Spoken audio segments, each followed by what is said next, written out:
प्रिय दोस्तों, नमस्कार, प्रणाम। मैं आपकी बहन निर्मला यादव एक प्यारा सा आप लोगों को चुटकुला गीत सुनाने जा रहे हैं। सुनिए और कमेंट कीजिए। चुटकुला गीत कैसा लगा, पसंद आए तो लाइक सब्सक्राइब करना मत भूलिएगा। अधिक से अधिक शेयर कीजिएगा और सपोर्ट कीजिएगा। अपना प्यार दुलार मेरे चैनल को दीजिएगा। हाँ, लाइक और करना। दीदी लोग भी सपोर्ट कर रहे हैं, उसी तरह से आप लोग भी करिए। चलत होई है रेलिया उड़त होई है गरदा जुमत आवेला, कलकतवा से राजा मोर झूमत आवेला, कलकतवा से राजा मोर झूमत आवेला।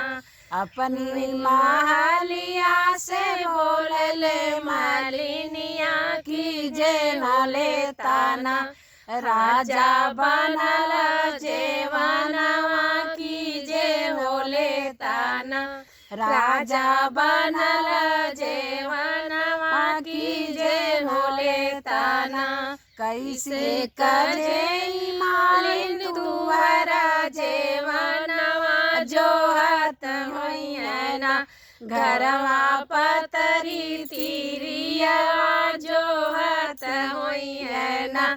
जत होई है बतिया गिरत होई है, आसिया भी जत होई है ना।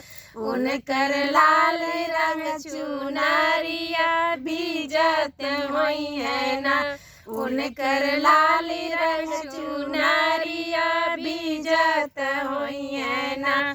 चलत होई है रेलिया उड़त होई है गरदा झूमत आवे ना, कलकतवा से राजा मोर झूमत आवे ना, कलकतवा से राजा मोर झूमत आवे ना।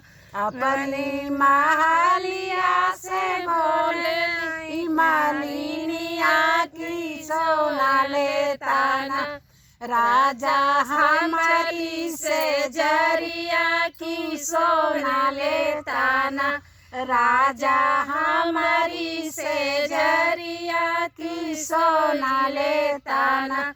कैसे कसोई नालिन तुहरी से जरिया जोहत होई है ना, घरवा पतरी तिरियावा जोहत होई है ना। जोहत होई है बतिया रंगत होई है, आसिया बीजत होई है ना। उनकी लाली रंग चुनरिया बीजत होई है ना, उनकर लाली रंग चुनरिया बीजत होई है ना।